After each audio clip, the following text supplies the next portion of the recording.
வணக்கம். தேனி சமையலில் நம்ம இன்றைக்கி லெமன் ரைஸ், அதாவது எலுமிச்சை சாதம் எப்படி பண்ணலாம் அப்படின்னு பார்க்கலாம். இது செய்கிறதுக்கு 3/4 கப் அரிசியை நான் சாதமாக வடித்து எடுத்து வச்சுருக்கேன்.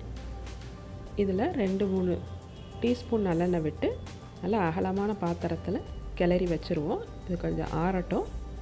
ஆறின பிறகு பிசைஞ்சால் தான் நல்லா உதிரி உதிரியாக கிடைக்கும் லெமன் ரைஸ். இனி இதுக்கு 2 லெமன் எடுத்திருக்கேன். இதை நல்லா ஜூஸாக புழிஞ்சு வச்சுக்கிடலாம். கொட்டையெல்லாம் நம்ம நீக்கிடணும். ஒரு பேனில் 2 டேபிள் ஸ்பூன் நல்லெண்ணெய் விட்டுக்கிடலாம். எண்ணெய் காஞ்சதும் கொஞ்சமாக கடுகு பொரிஞ்சதுக்கப்புறமா கொஞ்சமாக உளுந்தம்பருப்பு சேர்த்துக்கிடலாம். கொஞ்சம் கடலைப்பருப்பு, அப்புறம் கறிவேப்பிலை. இதெல்லாம் சேர்த்ததுக்கப்புறமா ஒரு 7-8 பல் பூண்டு உரித்து வச்சுருக்கேன், அதை சேர்த்துக்கிறேன். ஒரு பச்சை மிளகாயையும் ஒரு 3 வத்தலையும் கிள்ளி வச்சுருக்கேன், அதை இதோட சேர்த்துக்கிடுங்க.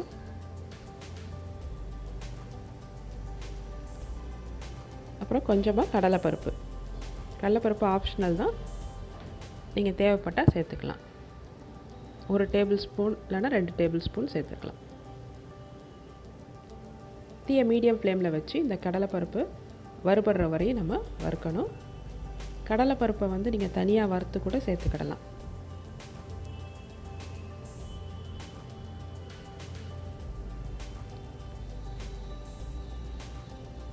கடலைப்பருப்பு நிறம் மாறுறது தெரியும் நமக்கு. எண்ணெயில் பொரிக்கும் போது சீக்கிரமாகவே வறுபட்டுரும்.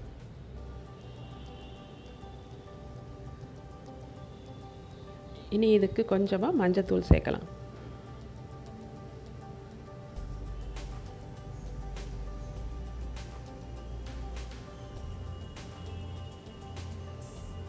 சாதத்துக்கு தனியாக உப்பு சேர்த்துருக்கோம், இருந்தாலும் இதுலேயும் கொஞ்சமாக நம்ம உப்பு சேர்த்துக்கிடணும்.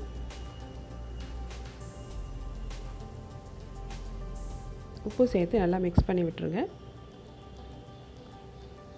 இனி இதில் கொஞ்சமாக தண்ணி சேர்த்துக்கிறேன். ஒரு 1/4 டம்ளர் தண்ணி சேர்த்து கொஞ்ச நேரம் நம்ம லோ ஃப்ளேமில் வச்சு கொதிக்க விடுவோம். அப்போ தான் அந்த வெள்ளைப்பூடு எல்லாம் வெந்துடும், கடலைப்பருப்பும் நல்லா வெந்துடும். தண்ணியெல்லாம் வற்றி நல்லா எண்ணெய் தெளிஞ்சு நிற்கிற நேரத்தில் நம்ம எலுமிச்சம்பழம் ஜூஸை ஆட் பண்ணிக்கலாம்.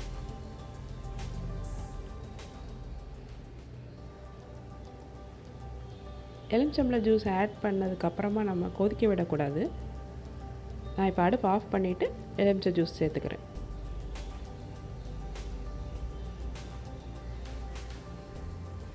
நல்லா மிக்ஸ் பண்ணி விட்டுருவோம். 2 நிமிஷம் அப்படியே இருக்கட்டும். அதுக்கப்புறமா இதை நம்ம சாதத்தில் ஊற்றி கிளறலாம்.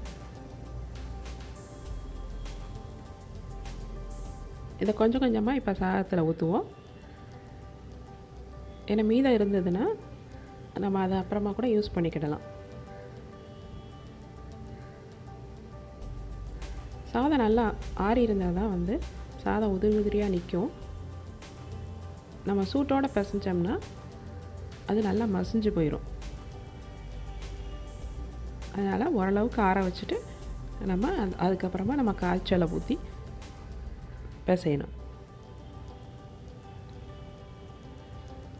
ஒன்று போல் நல்லா எல்லா சைடும் நம்ம கிளறி விட்டுறணும்.